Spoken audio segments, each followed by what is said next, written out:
What does it take to help students from around the world not just study in a new country, but truly feel at home and thrive as global changemakers?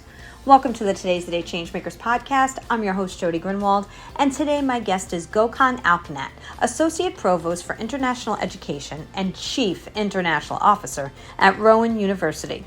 Originally from Turkey, Gokhan came to the U.S. in 2003 and has spent more than 2 decades building programs that turn culture shock into belonging. At Rowan, he oversees international partnerships, study abroad, and English language programs, ensuring that students from across the globe are welcomed, supported, and given every opportunity to succeed. He is passionate about equity and access to education, and Gokhan also advocates for women from restrictive environments, helping them find pathways to thrive. His mission is clear. International education is about more than enrollment. It's about creating global citizens who contribute to their communities everywhere. And that is a very important topic nowadays. Before we dive in, I want to invite you to the Today's the Day Changemakers International Forum on October 23rd. It's a free global day of connection and ideas.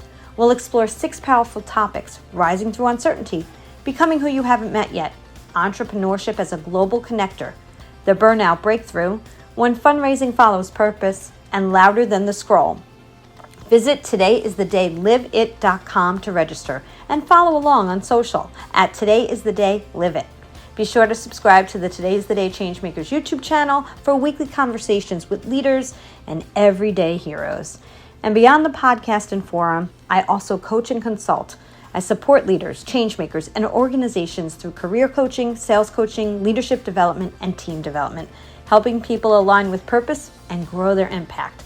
Today is the Day is all about connection. Have a great week, everyone. Hello, everyone, and welcome to another episode of the Today's the Day Changemakers podcast. I am your host, Jodi Grinwald, and as I say every single week, I interview the changemakers, the inspirers, and those who are disrupting the status quo in the best way possible. And today, I'm super excited to have this changemaker with us. Gokan Alkanat is an incredible leader here in New Jersey and beyond, and I'm going to read a little of your bio, Gokhan, okay, before we get started. Thank you, Jodi. Thanks for the kind introduction. Absolutely, absolutely. Gokhan is the Associate Provost for International Education at Rowan University, and he is also the Chief International Officer. He oversees international student and scholar services, education abroad, international partnerships, and the English language program. And I know there's so much more that you do besides that small little bit that I'm sharing, because your work is just so incredibly important. How are you today? Thank you very much, Judy. First, thank you for allowing me to participate in this wonderful podcast series. We're doing great. It's summertime, but we're getting ready for our fall semester as our international students are getting ready to fly to the United States next few weeks, towards end of August usually, but we're doing great. Awesome. And we're going to get to that because there's a lot around that and a lot going on in the world around that right now. But before we do, I always like my listeners who are now from 1,084 cities around the globe and 110 countries to get to know the person behind the incredible work. So tell us, Gokhan, tell us where you grew up and a little bit about your childhood. Sure. I'm originally from Turkey. Actually, the new official name is Turkiye. The government just changed its name internationally to Turkiye. It's the native way of saying the name of the country. So I'm originally from Turkey. I was born on the eastern side of the country, but I actually grew up on the western side of the country, outside of Istanbul. Um, and I did my elementary, middle, and high school in that city. And then for college, I studied in another city on English language teaching. I was a college of education, and I was very much interested in language learning. And, that was my probably the only skill I had, as I was not good at math or anything else. So I did English language teaching program. I got my diploma, and then I moved back to my city after college, where my parents live, where I did all my education, high school, etc. Then I started working there, as I had my own community, my friends, and I had all my network in that city. So that's kind of where I grew up, outside of Istanbul. And but for except for the 5 years where I where I did my college degree in another city. What year did you come to the United States? That was actually the first days of 2003, literally first days. It was either the somewhere like maybe 10th or 15th of January of 2003. I remember because I came right after New Year on a cold day to a small city called Troy, Alabama, all the way deep south. I came to thinking that the city is very close to Atlanta, because not realizing the scale of the United States compared to other countries, and looking at it and like, okay, maybe this is just nearby, but it was not. It was actually like 3 hour, 3.5 hour drive from Troy, Alabama. So I came to Troy University to do my master's degree in, again, English language program. It's called TESOL program, teaching English to speakers of other languages, to international people, basically. So my intention was just to come here for 18 months, get my degree and then go back, because I wanted some, overseas experience before I continue my teaching career in Turkey. But that 18 months became 22 years That's somehow. amazing. So, what made you want to go in this direction? And what you thought was the first direction that you went into school for? What made you want to be able to teach English and to leaders? Uh, One, the learning the language was not a task or a job for me. It was more like a hobby since I was like maybe middle school. I enjoyed learning it. So English language was fun to spend time with. It was not a task. It was not an assignment. It was not something I did, So teaching the language, teaching what I know, I like and what I know well, was fun, definitely. So, and and that was the only area I felt like I could do maybe more of a career out of, because I like it. You want to do a job you enjoy.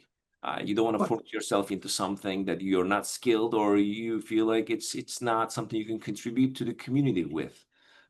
So English was not that way. English, it was something I had passion for. So I went after it, and I became pretty successful in undergrad program. I did a lot of linguistics classes. I enjoyed it more, linguistics, the science of language, breaking different languages into pieces and analyzing them. And I enjoyed even further. And then why people use language, how people use language, how people learn language, what are the barriers behind people's learning a language, especially adult learners. A lot of immigrants come to this United States after their puberty ages, and learning a language is hard for them at that point. It's not like native speakers or a 5-year-old would learn. So, you study all those, and I enjoyed learning about them, the psychology behind them and all that. And then I start teaching at an adult education center outside of Istanbul. Actually, before I graduated, I started teaching part-time. I loved it, because I love socializing with other people at the same time, teaching them something and seeing getting the feedback and seeing the progress right in front of you. It's just like a farmer putting a seed and then seeing the produce maybe 6 months after. It's the same thing. You teach every day a little bit, and then like 6 months after, you see someone who can't speak English at all is able to make a 5-minute talk in English. Right. So that's very rewarding. That gave me that pleasure, and I enjoy teaching. And these days, I actually, to be honest, miss it, because I've been full administration right now. Right. Wow. Well, that's you answered that question that I was going to have in the future of, do you miss it? So, yeah, and you sound very passionate about it, and that's what we love to do. Is that we want to go towards our passion whenever we find it. Not everybody's so lucky to find their passion, right? And when you find it, you want to connect with it. What made you? So when you moved to Alabama, right? And then Where did you go from there? What was your next step in your process of life?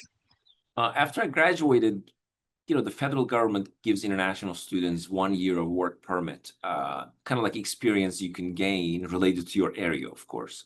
If you studied English, you got to do something with English. You can't go do something with music or engineering or anything like that. So I said, like, maybe before I go back to Turkey, maybe I should do 1 year work. I should do 1 year work in the United States. So that would be great addition to my resume, having the experience overseas, teaching experience. So I applied a couple of jobs in different states, and I found a job in Alabama, actually, in Montgomery, Alabama, the capital city of the state. It was a English language teaching. It was not English language for international people. It was actually just traditional English composition and English language arts, etc., for seventh, eighth, and ninth graders in a junior high school in Alabama, Goodwin Junior High School. I still remember. So I got a job there, a contract for a year. I taught there. Towards the end of it, I realized that K through 12 is not for me, because we all have different skills and different way of approaching things. We all feel comfortable with certain things, certain ways, certain people. So I realized that I feel extremely comfortable teaching or communicating or interacting with adults or young adults, but not really K through 12. So towards the end of the 1 year, there was a job opportunity at a university in Alabama, in Montgomery. Again, Auburn University is Montgomery campus. They had an English language program coordinator position where you teach and also you do some programming, activities, social activities, etc. So I applied for it. I got it, and the students I worked was 17 to 70-year-old range, all over the place, which I loved because that's the group I feel so comfortable and engaged with. So I started teaching there after this 1 year of public school teaching, and I loved it, and they kept me there. So I was a coordinator, then I became a manager, then I became a senior manager in the same unit, and then I taught there until like 2014, from 2005 to 2014, for almost like 9 years, that program, and also did administration. And then after that, there was an opening in the international office of that university. So I took advantage of that, and I moved to that unit. And since then, I've been in international education, more like international office, including English language programs. So it's been about 11 years since I started doing what I'm doing right now. So take us to how you went from Alabama to New Jersey. I'll be honest, I'm originally from Turkey, so coming to Alabama was already and I grew up outside of Istanbul, and outside of Istanbul is still very much of a cosmopolitan place, very busy, populated urban life, and I grew up there. And from that to Alabama was a complete culture shock for me. Because what you see on TV about the United States, I couldn't see many of those things. I think we always see either California, Florida, or New York, tall buildings and this and that, or the great public transportation, people on subways. Alabama doesn't have any of those. So I came in, and it was not populated. So you go out, you don't see anybody on the street.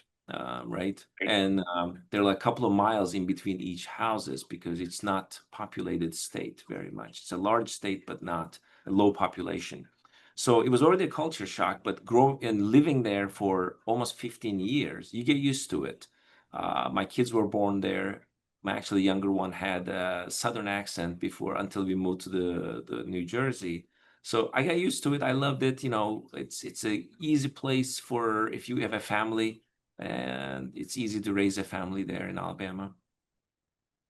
But then to move up in my career, I came to the highest position I could be at that university, and I was looking for a research university.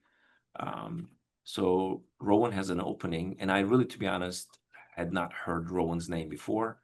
And New Jersey was the last state I would want to work. And it was because, again, what you see on TV, The Sopranos, I felt like the Sopranos, I don't want to be in that kind of state where there's mafia, because that's the impression you get, the Newark streets it shows and all that. Yes. So, you should never make that kind of big statements, because next thing I know is I applied to Rowan and they invited me for an interview. I came to New Jersey. I loved it, actually, the environment here.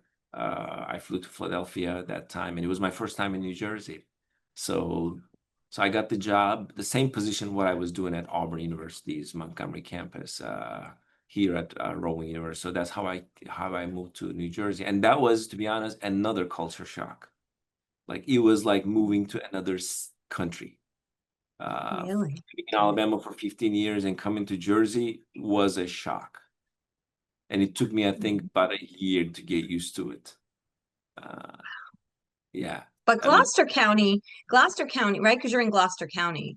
I live in Haddonfield, but Oh, the university is in Gloucester County. Yes, yeah. Glassboro is here, but still, like my house is 10 minutes from Philadelphia, and it's still, Oh, New Jersey is wherever you go. It's a densely populated state, and there's high diversity. I think New Jersey is United States, either I think the third or fourth most diverse state. So that was also, shock. Living, seeing a lot of diversity around me everywhere at work, where I live, on the streets, when you go out, everywhere. So it was definitely a culture shock, even though it's from one state to another state. Well, Alabama definitely was not diverse, I would assume. Yeah. And yeah. But what about where you were born?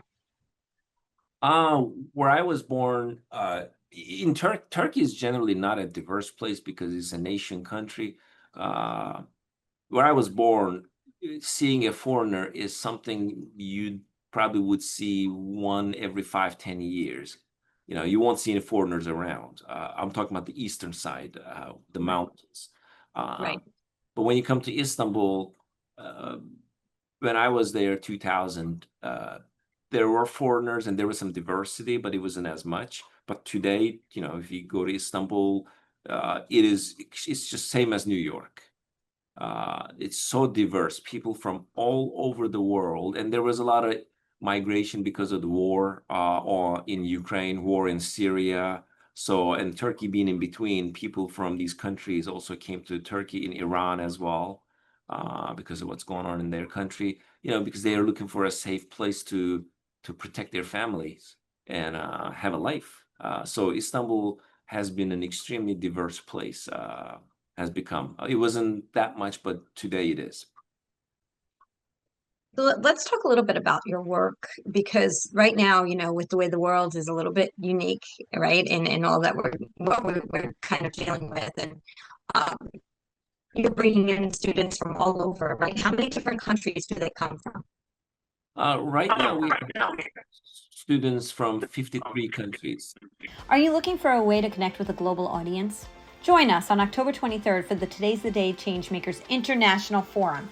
Register for free at todayisthedayliveit.com. That's todayisthedayliveit.com. This one-day virtual forum brings together leaders, authors, CEOs, and entrepreneurs from around the world to provide powerful insights across 6 transformational panel discussions: rising through uncertainty, the burnout breakthrough, louder than the scroll, when fundraising follows purpose, becoming who you haven't met yet, and entrepreneurship as a global connector. And also, sponsorship opportunities are available and customized to align with your organization's goals and ensure meaningful visibility. Options may include commercial spots during the forum, spotlight features on the Today's the Day Changemakers podcast, social media mentions and recognition, potential interview opportunities, and creative recognition that maximizes your marketing investment. By joining us as a sponsor, you're not just supporting an event, you're fueling a global movement of connection, collaboration, and authentic impact. Together, we'll strengthen one another, build powerful connections, and walk away with actionable steps that create immediate positive change, both personally and professionally. So don't wait. Secure your spot today at todayisthedayliveit.com. You kind of explained to me how it works in a shortened version, obviously, of how it works to bring students in, and also, how to make sure that they have everything they need in order to be here safely and be here legally. So can you explain to the audience here exactly what that's like? Yeah, the United States is still number one, the most popular place in the world for student mobility.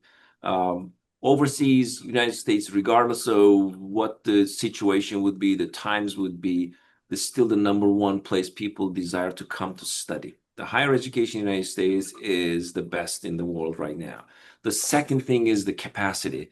The United States has the highest capacity, the number of seats, meaning for international students or for any higher ed age population. As such, we have great advantage. That's one thing. And we have a mission. We are a public university. We're accessible, and we care about definitely, educating everybody and make sure they become great citizens and contribute to the economy, contribute to the community. Part of that is that we have international office at Rowan University. So sometimes we go overseas, sometimes from the office, like this Zoom meetings we have. We meet with partner universities, government entities, other organizations that could promote the university, and also programs. We have academic programs. We offer English language program, undergraduate, master's, PhD programs. We have two medical schools, veterinary school. So we promote these programs, and interested students, we have a structure for them, meaning from the day they want to apply until they graduate, even after they graduate, during the job hunting and also getting the job, etc., we still stay connected a year to 2 years after they graduate. So we have a whole process, again, from beginning to end. So we do marketing, we recruit these students. Once they apply, we stay connected with them until they show up on campus, helping them with their visa process, make sure they come here properly. They submit everything federal government asks them to submit, because our students are all 100% compliant with the federal regulations, the students we have here. We have about, right now, close to 1,500 international students from those 53 countries. And we make sure every single one of them are safe in terms of their compliance. And also when they come here, their expectations are met. Because remember what I talked about when I came here to the United States 22 years ago, I was one of them. I was in a culture shock. It was not easy. Loneliness, you're on your own, everything is different. Once the couple of weeks of honeymoon period pass, that's it. After that, students feel like, what did I do? Am I in the right place? Should I go back? Maybe it was a mistake. They question all these things in their mind. Sometimes, very rarely we lose students because we catch them at the right time, and, we talk to them. We tell them that, everybody's going through the same thing. You're not the only one. Because sometimes students think that I'm the weak person here and then everybody else is doing great. No, everybody is going through the same thing. These are all human and they have the same thing. And actually, during our orientation, we go through this culture shock and how it's going to hurt them for 6 months, average of 6 months. So, we make sure their culture shock is not going to be a negative impact on their classes, academic performance, especially in their first semester. You're in a different country, you're trying to do well in your classes. If you're undergraduate, you're taking 5 courses and, you're busy with them. At the same time, you can't concentrate maybe. So we have a team here, a great team supporting our international students. We're available every day for them. And then when they come here, actually, we do extended orientation program for them. Like if they're going to live on campus, we already have a welcome package for them with anything you imagine, from pillow to blanket, whatever they would need. Because when I came to the States first time, the first night I arrived like 11:30 p.m. and they took me to the dorm. There was nothing in the dorm, so I just went in. There was no bed, nothing. It was just a mattress. I just went in bed just like that.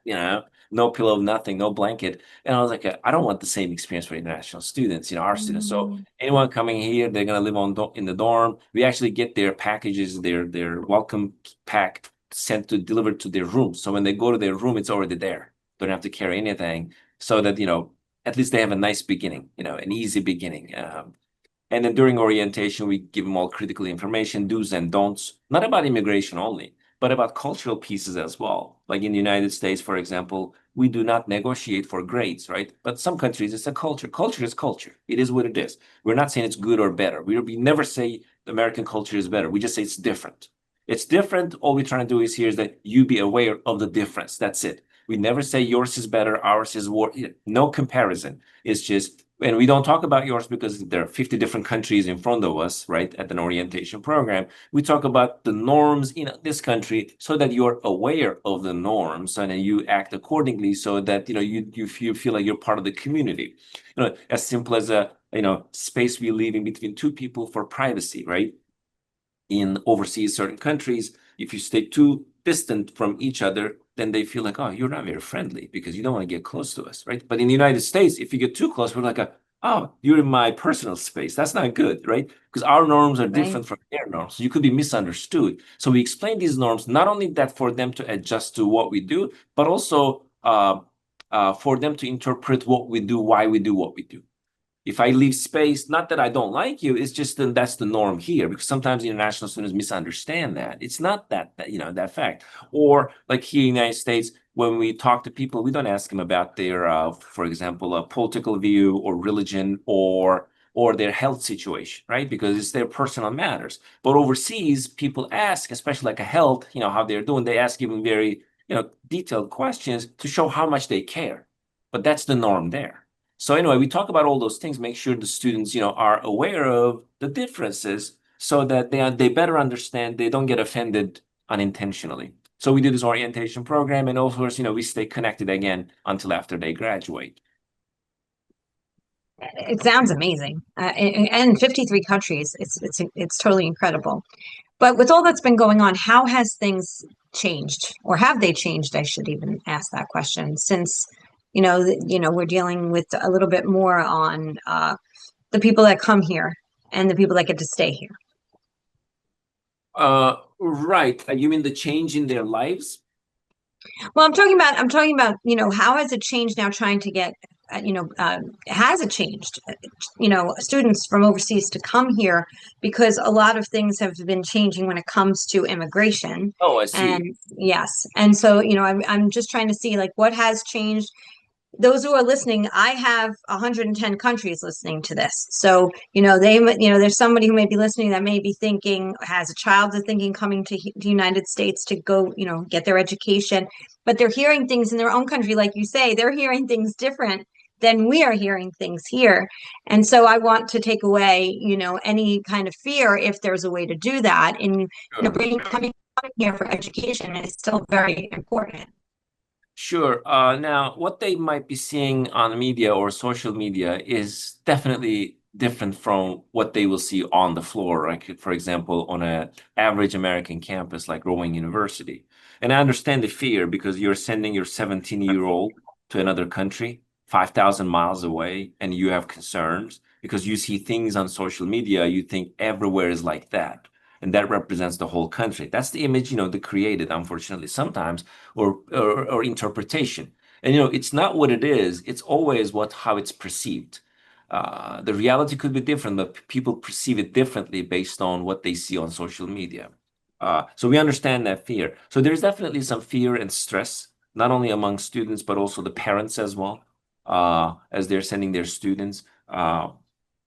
But in reality, nothing has changed on campuses, university campuses. We act the way we've been acting, but probably what has changed from our side is we've been providing more information and more support to make sure things are clear to students and parents, so that make sure they get the right message of what's going to happen, what's not going to happen to their students. And the fact that we do care about them, just like we cared about everybody last year or a year before.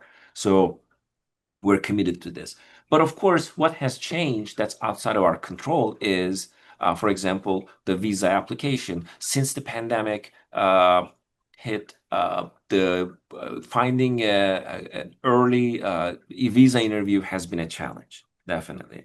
I remember in some cases, students found something that's 8, 10 months from today, which was way after semester start, right? And then they're missing their whole semester. Now they have to delay it. And if their program only admits from fall to fall, now they're losing a whole year in that situation, if you think about it. Now it got a little bit better as the Department of State allows international students to apply for emergency visa appointment request. So that to expedite the process a little bit. But the visa rejection rates, depending on the country, also is a bit higher. So that students going there getting rejected is a possibility. So when you put all these things together, the stress, the fear, or the perception you get from the social media, the delayed visa interviews, and the possibility of getting rejected, and the political situation, the comments made, you're questioning, why should I do this? Why am I not going to Canada or UK or Australia? but every country has something similar that's going on. Like if you think about Australia, they increased their visa fees. I think it's as high as like close to $2,000 visa fee.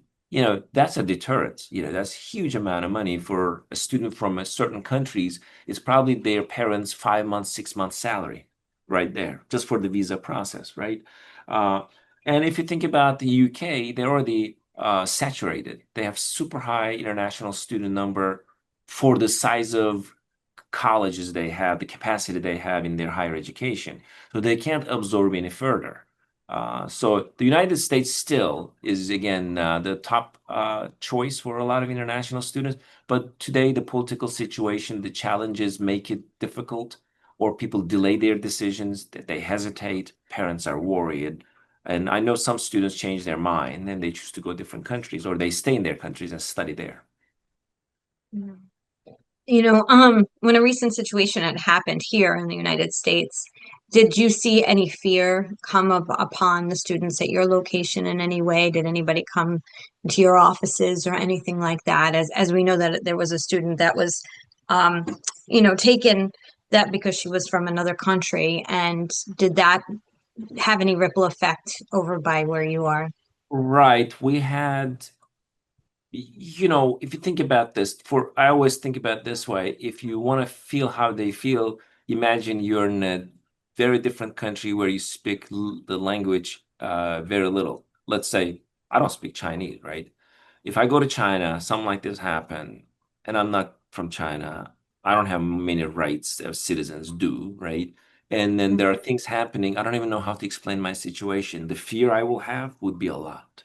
Seeing the police in front of me, like, it's not like seeing the police in your own country where you have a system to it, the system to it, and you have your relatives, your connections, they could probably come help you, etc. So what happened, even though it didn't happen on our campus, students watch the news, they look at the social media, they look at the comments, and social media also has a lot of fake news as well. So one situation actually becomes much more horrific than what it may be. It was already bad, but I'm saying is like in social media probably is more they become more fearful. So we had that restlessness on our campus as well. What we did was, as a university, we reached out to our students. We did town hall meetings regularly. I think we did like 3, 4 of them back to back. Just have a very genuine conversation with them. What may happen? What will not happen? Because there are a lot of things in their mind that's not going to happen. But again, perception. They think about the worst. And I was like, you're a student. If you do your classes, if you come to classes, if you didn't do anything wrong, what's going to happen to you? Nothing. And then we tell them do's and don'ts. We tell them like what they see on TV, why it happened, the details of those, and potential travel bans. That time we warned the students as well. There was no travel ban at that time, but we told them that there could be another travel ban, and this could be the countries, possibly based on the previous time. I think like 5 years ago, the travel ban we had that time. And we had some students cried because they wanted to go see their parents. And you can go. We're not going to stop you, but we're telling you that by the time you need to come back, which is like late August, there might be a travel ban in place. You may lose your opportunity to come continue your studies. And that's exactly what happened. The good thing, the student did not leave who cried, but it's a tough situation. You want to see your parents, but you have this fear. And then our job is to be honest with you and genuine. I don't know everything, but I'll just tell you what I know, like I would tell to my own kid, right? I want the best for her, for my kids. I have 2 girls, 2 daughters. I want the best for my students as well. They're at my daughter's age. So for that reason, I want to give them the best information I have so they make their own decision. But I want to guide them because in one way, of course, we're professional, but we're kind of their parents over so far from their home to protect them, to guide them because they don't have anybody else. Believe me, for some of these 1,500 students we have here, we are the only people they know. They don't have anybody else. They have nobody else to go to. So in that situation, we cannot turn our back to them. And we did not. As a university, actually, not only our office, the whole university was at those meetings and to answer questions related to their areas. We provided summer housing if they couldn't return to their country and they need a place to stay, all those things. And then most important again is information and guidance. They wanted to hear, even if you don't know anything, they wanted to hear that, oh, we don't know about that yet. people, because not being able to talk to anybody, not hearing anything from your own university, and leaving to yourself, you think too much about it. You create a lot of stories in your mind. That's the stress that they can't handle too long, right? So we alleviated all those through, constant communication with our students. It sounds like you have such an incredible program, and I can hear it, just you definitely sound like the father figure for all of those students without a doubt, and I think that's such a beautiful thing. The book is coming. The book is coming. Today is the Day, Live It will be published in late January 2026. Go to todayisthedayliveit.com to sign up and be the first to know when pre-orders are available. Live It is the Today's the Day Changemaker story. A story that began with one bold decision I made to spark a movement and create a platform for authentic connection and community. It showcases how a single choice can shift the trajectory of one life and ripple outward to transform the lives of many. Within these pages, you'll hear from 30 changemakers across the globe, from California to Uganda, sharing their voices, their defining shifts, and the impact they've made by choosing courage over fear, even when it seemed impossible. This isn't just a book. It's an invitation for you to believe in the power of one voice, your own. Stay tuned for the official author reveal coming soon, and don't forget to sign up at todayisthedayliveit.com so you don't miss your chance to pre-order. Because today is the day. Live It is more than a book. It's a movement. What do you feel like makes, besides all that you give, what do you think makes Rowan so special as a community? I've been at Rowan for 8 years now. I love the institution. When I think about like what makes Rowan special, on a normal day, average, Rowan has definitely the marketing piece. We have great location, really. We're in the middle of 3 major cities. We have great tuition rates because price always a matter for students. And we're a research university. We're comprehensive. We offer everything. So we have great programs. Those are the 3 things students look for, international students look for: location, cost, and the programs you have. But beyond those, what became very important during these difficult times was support. Not support from our office only, because our office mission is to support them, but is the whole campus going to be behind us? And they were. We saw our true colors during these difficult times, where not only my office, from the president's office, the provost office, the deans, to department heads, the general counsel, you name it, the housing, residential life, dean of students, all offices. They have been great support to our international students. They understood, they took their time to come to meetings, listen to our students, gave us guidance, call us all the time that how they could help. So that's why Rowan is special. Not just our office, International Center, but the whole university understood that this is a difficult time. We got to show that we are together in this, not students not alone. They're not on their own. As an institution, we are together. We're going to do our best to protect them, guide them in the best way we can, make sure they continue their education. So I think that's why the Rowan is special. The support that we have, like genuine care and support we have for students. For people who are listening, find out more before I ask you any more questions, I want to stop there and just get your website and where people can find out more information. Sure. They can find Rowan's web address is pretty easy, www.rowan.edu, or if they just put Rowan University on Google search, that's the first thing they will see anyways. Or if they want to look at our international office programs, they can just Google us by Rowan University International Center. They will see the programs, type of programs, because we have the F1 visa program. Also, we have J1 exchange program. We bring exchange short-term visitor students and scholars, not only students, but we also bring foreign scholars, from anywhere from 3 weeks to 5 months to come do research, some little teaching, some advising, consultation, other things, they could do. The idea is, again, cultural exchange and academic exchange. So we do all those programs. So they can find all those on our website as well. And again, anyone wants to apply to Rowan, if they just, again, go to our website, I think application is one of the top links they will see in there if they're interested. Do you have a growth plan, like in the next 3 to 5 years? What are there new things, anything that coming up for Rowan down the road for your program?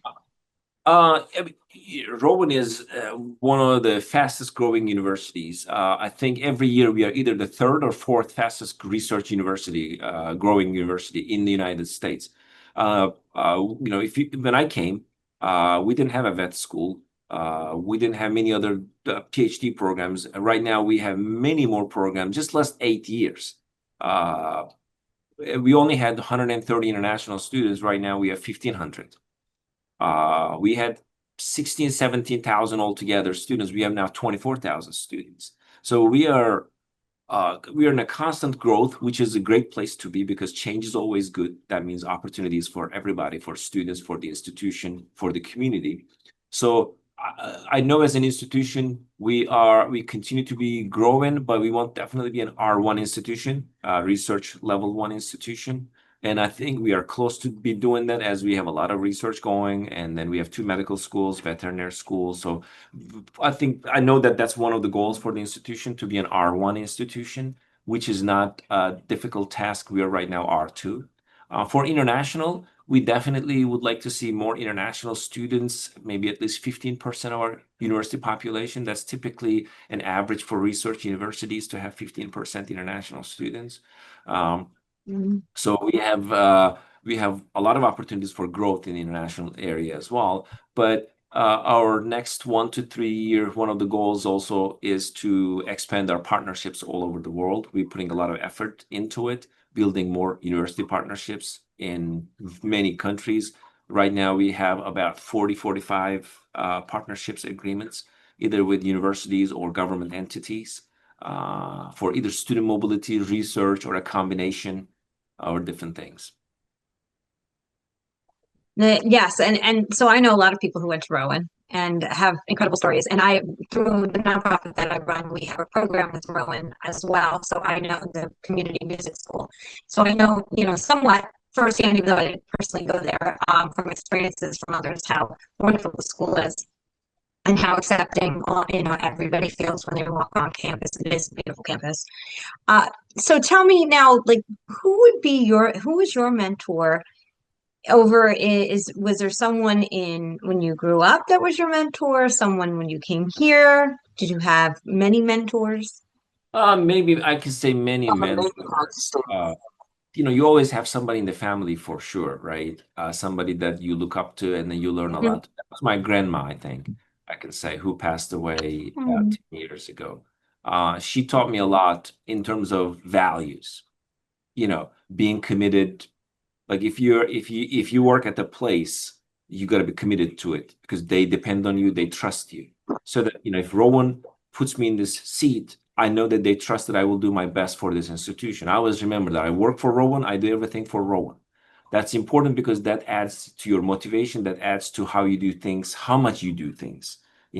How efficient you are, how productive you are, how creative you are. It all comes from the fact that you know your responsibility. So I know that learning that once you're given a responsibility, you have to hold on to your end of the deal. I learned it from my grandma. But professionally in college, as one professor that made me love languages is my linguistics professor in Turkey in my college. I always looked up to her. I admired her, her passion for the language, her passion for teaching. That really inspired me. And I loved what I did. I think she's part of that. I'm still in contact with her even today.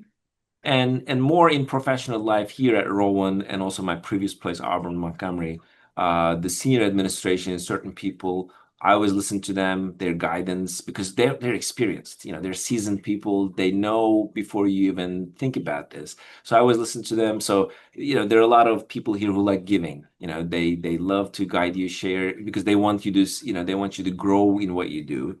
So I have multiple people at Rowan and also at my previous place that really helped me grow. So I'm very thankful to everybody. What about a book? Is there a book that kind of really stuck with you as you went through your career?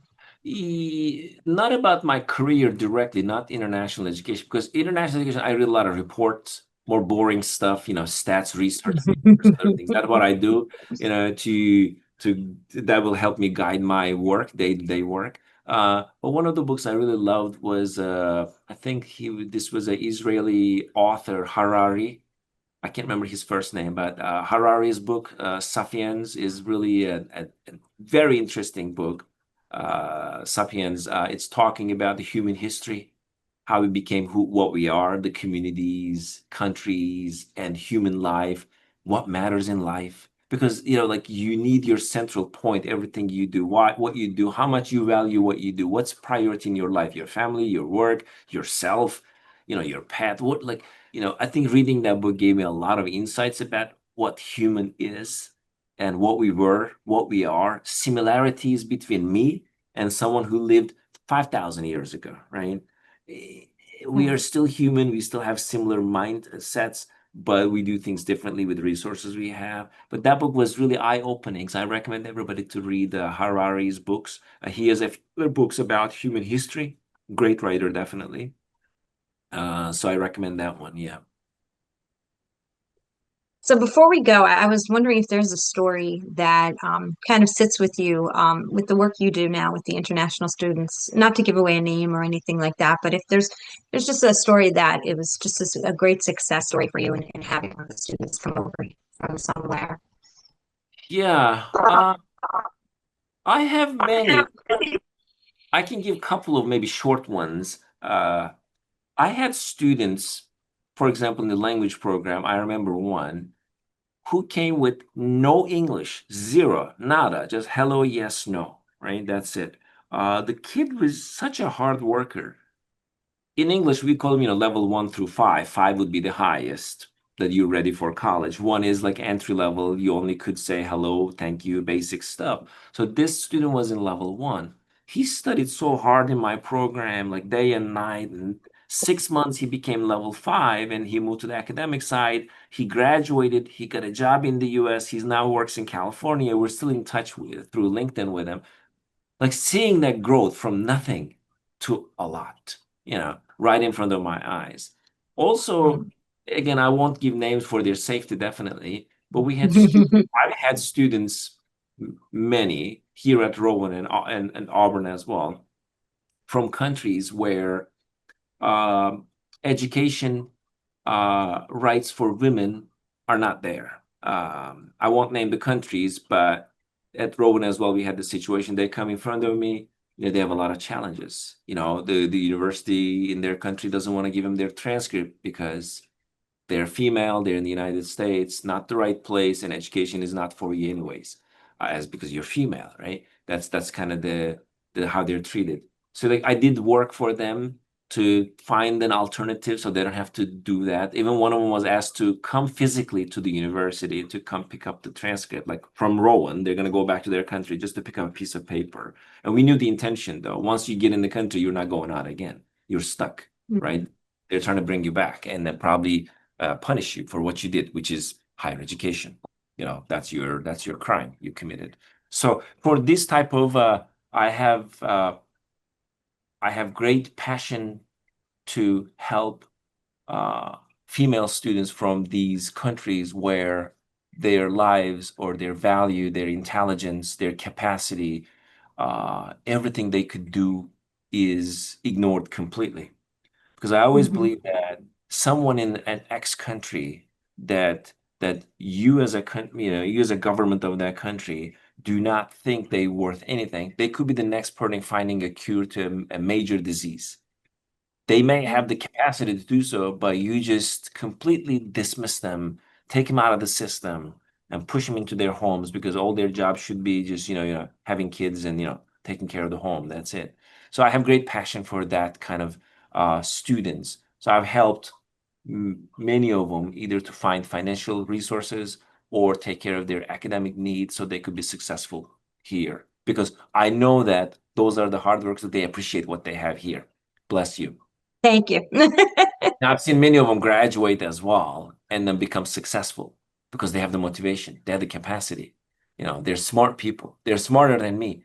They do great things, but only if you can give them the opportunity, just fair opportunity, nothing more, just fair opportunity, nothing more. Right. So I have great passion for that as well. And I've seen a lot of them. So I love my job, just seeing people here that I can help with and I do, and then they move on to next thing. And again, my help is just a little help. They accomplish everything on their own. It's not, I get no credit for what they do. They do what they do because of who they are and what their capacity is. So I'm very proud of them. You give them the opportunity. They might have it, but without the opportunity, then it just stays within them. So it's beautiful. And for those who may just be listening and streaming, I have to tell you, if you can watch this via the YouTube channel, you could see Gokhan get very excited about his work, and you can feel the passion through the Zoom screen. That is for sure. So I think that is so amazing and so beautiful. And there's a couple of connections through Today's the Day that I'd love to connect you with. That one is Ready to Empower, and she is doing a lot for women and girls in other countries to help them with mental health and education. And so that's what I love about this Changemaker network, because there's so much opportunity to help each other. And that all of that is just so incredible, and I love your passion for all that you do. Is there something I'm missing that you want to share here that I didn't ask you a question about? I always like to leave that at the end. No, all I'll say is, it's going to be cliche, but life is really short, and our task should be live it in the most meaningful way it could be, by not only thinking about ourselves, but contributing to our community, our family, our friends, where we work, people that we don't know, in a selfless manner, and then see the growth. Because, nothing is better than seeing happiness around you. That's the life you want to have. So there's a lot of misery out there, enough misery. So I think we just want to do anything we can to lessen it as little as we can, but still we contribute to our where we live. So I think we owe that to the world where we live. It's funny you said the live it piece, because it's just amazing, because that is my website is todayistheday.liveit.com. It's an action, because we are given a very finite amount of time, and we never know how short or how long that time is, right? We don't have control over that. Somewhat we do, eat healthy, exercise, all those things, but there are other factors that play into it. And so it is very important not only to just, live and be happy in the best way possible, but connection is just helps us to thrive. And I'm grateful to Heather Mistretta for connecting us and being able to now have you as part of our Changemaker family. Gokhan, thank you so much. Anything else that you want to share? Thank you so much for having me here and sharing my story and what we do here. I truly appreciate it. Please, anyone listening to us, do not hesitate to reach out to us if there's anything we can do to help you. Awesome. Gokhan, thanks again for your time, your passion, your commitment, and for helping so many, wonderful budding students, create the life that they really are meant to have. And it's a lot because of what you're doing over there at Rowan. So thank you so much to you and to Rowan. And I'm going to say what I say at the end of every single podcast. Today is the day you cannot go back to yesterday, and you do not yet own tomorrow. So what small or large steps are you going to take today to get yourself closer to your goals? Thank you again, and have a great week, everyone. Bye, Gokhan. Bye. Have a lovely day.